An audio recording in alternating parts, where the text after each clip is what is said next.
चलिए आज चलते हैं एक ऐसी जगह जहां जंगल के अनछुए स्वाद और शहर के नए जायके दोनों एक ही प्लेट पर मिलते हैं। जी हाँ, हम निकल रहे हैं अंबिकापुर के एक मजेदार सफर पर। पता है, अंबिकापुर सिर्फ नक्शे पर एक शहर का नाम नहीं है। इसकी हवा, इसकी मिट्टी में कुछ अलग ही बात है और इसका असली जादू तो छिपा है इसके खाने में। तो चलिए सरगुजा के दिल में उतरते हैं खाने के जरिए। अगले कुछ मिनटों में हम यहाँ के सबसे बेहतरीन स्वाद चखने वाले हैं। अपनी भूख तैयार रखिए क्योंकि ये सफ़र बहुत ही मज़ेदार होने वाला है। तो पहला दिन और इसकी शुरुआत होगी सीधे जंगल से। हम चखेंगे वो स्वाद जो पूरी तरह से ज़मीन से जुड़े हैं। और हाँ, लंच से शुरू करते हैं। तो सबसे पहले मिलिए रुगड़ा से। इसे अंबिकापुर का लोकल ट्रफल भी कहते हैं। सोचिए, मॉनसून की पहली बारिश के बाद ये ज़मीन के नीचे उगता है। बाहर से थोड़ा सख्त पर अंदर से एकदम गूदेदार। और जब इसे धीमी आंच पर पकाते हैं ना, तो एक मिट्टी की सौंधी सौंधी खुशबू आती है। क्या कमाल का टेस्ट होता है। पर कहानी यहीं खत्म नहीं होती। जंगल के खजाने में और भी बहुत कुछ है, जैसे कि नरम बांस, करील। इसका हल्का सा खट्टापन होता है ना, वो बहुत अच्छा लगता है।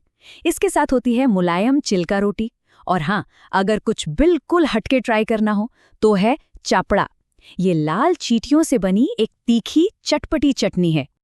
और ये जो धुएं वाली महक है ना, ये है अंकर रोटी की। जरा सोचिए, रोटी को पलाश के पत्तों में लपेटकर धीरे धीरे कोयले पर सेका जाता है, तो वो पत्तों और धुएं की जो खुशबू है वो पूरी रोटी में समा जाती है। मतलब ये स्वाद आपको सच में जंगल की रूह से मिला देगा। अच्छा, अब दोपहर के खाने के लिए एक ऐसी जगह चलते हैं जिसका मकसद बहुत ही कमाल का है। हम बात कर रहे हैं इंडिया के पहले गार्बेज कैफे की, जो यहीं अंबिकापुर में है। तो ये काम कैसे करता है? फंडा बहुत सिंपल है पर बहुत पावरफुल। आप शहर से 1 किलो प्लास्टिक का कचरा इकट्ठा करके लाइए और बदले में आपको मिलेगा पेट भर गर्मा गर्म खाना। ये सिर्फ एक कैफे नहीं है, ये एक सोच है। शहर भी साफ और किसी का पेट भी भर रहा है। और हाँ, बदले में जो खाना मिलता है वो कोई ऐसा वैसा खाना नहीं है। आपको मिलती है एक पूरी ऑथेंटिक छत्तीसगढ़ी थाली। एक एक चीज का स्वाद एकदम असली। तो यहाँ अच्छा काम करने का इनाम भी बहुत स्वादिष्ट है। तो दिन भर की शांति और सुकून के बाद अब वक्त है शहर की रौनक देखने का। शाम होते ही अंबिकापुर की गलियां जाग उठती हैं और हम चल रहे हैं सीधे वहां जहां शहर का दिल धड़कता है, इसकी स्ट्रीट फूड गली में। घड़ी चौक के पास देवीगंज रोड, जिसे यहाँ के लोग प्यार से खाओ गली बुलाते हैं। शाम होते ही ये जगह एकदम जिंदा हो जाती है। चारों तरफ कढ़ाई की छन छन, मसालों की तेज महक, लोगों की भीड़। असली अंबिकापुर की शाम का मजा यही है। तो यहाँ की मस्ट ट्राई लिस्ट में क्या क्या है? सबसे पहले तो गुपचुप, एकदम तीखे और खट्टे पानी वाले। फिर गर्मा गर्म तिब्बती मोमोज। और हाँ, शाम की चाय के साथ कुरकुरे मूंग दाल के भजिए तो बनते ही हैं। यही तो है इस गली के असली सितारे। अब आप सोच रहे होंगे, छत्तीसगढ़ में तिब्बती मोमोज, ये कनेक्शन थोड़ा अजीब है ना? लेकिन इसका राज है पास का मैनपाट, जहां एक तिब्बती बस्ती है और वहीं से ये ऑथेंटिक स्वाद यहां तक पहुंचा है। यही तो खासियत है अंबिकापुर की। यहाँ संस्कृतियां भी खाने में घुल मिल जाती हैं। ठीक है, अब आते हैं दूसरे दिन पर। आज हम देखेंगे कि कैसे ये शहर अपने जड़ों को भी संभाले हुए है और साथ ही नए जमाने के साथ भी चल रहा है। यहाँ हमारे पास 2 चॉइस हैं। एक तरफ है लजीज रेस्टोरेंट, जो दशकों से अपने क्लासिक नॉर्थ इंडियन और मुगलई जायके के लिए जाना जाता है।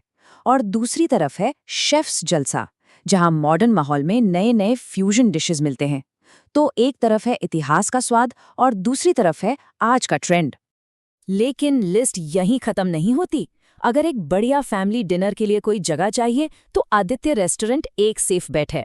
और अगर जबरदस्त वेजिटेरियन थाली खाने का मन हो तो बिना सोचे सुरुचि रेस्टोरेंट चले जाइए।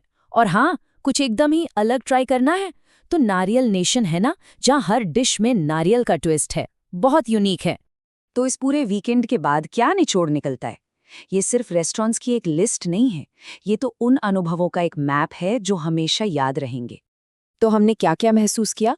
हमने जंगल के छिपे हुए जायकों को चखा, एक अच्छे मकसद के लिए खाना खाया, शहर की रात की एनर्जी को महसूस किया और देखा कि कैसे पुरानी परंपराएं और नए स्वाद एक साथ रह सकते हैं। सच कहूं तो अंबिकापुर सिर्फ पेट नहीं भरता, ये दिल भी जीत लेता है। अंबिकापुर का खाना सिर्फ खाना नहीं है, ये तो इस शहर की कहानी है, यहाँ के लोगों की, इसके इतिहास की और इसके भविष्य की। और ये हमें एक सवाल के साथ छोड़ जाता है कि आखिर किसी शहर का खाना उसकी आत्मा के बारे में कितना कुछ बता जाता है ना?